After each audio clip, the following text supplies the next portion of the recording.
જો કાલે હતો મારો બર્થડે તો બર્થડેની કેક ઉપર લખાયું મોમ.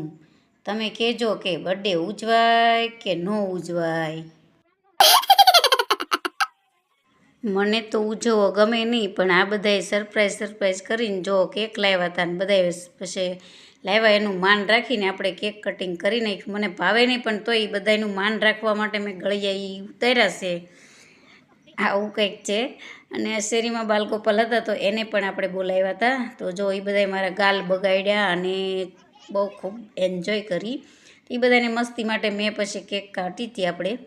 અને સાહેબે પણ અમે ફોટો પાડી લીધો. પછી વૈભવી સાથે ને સાહેબ લાવ્યા હતા ગિફ્ટ. જિંદગીમાં પહેલી વાર એને કે ગિફ્ટ ઘણી વાર લાવ્યા, પણ આવી રીતના કોઈ નથી આપ્યું. સરપ્રાઈઝ નથી રાખી, ટૂંકમાં આપ્યું ઘણી વાર. તો મસ્ત એવો બહુ મને ગમ્યું. તો જો સરસ મજાનો આ લાવ્યા હતા ડ્રેસ, મસ્ત મને બહુ ગમ્યું સાહેબ, થેન્ક યુ સો મચ. તો ચાલો, તો આવો હતો કાંઈક મિની બ્લોગ. ચાલો, જય શ્રી કૃષ્ણ બધાને.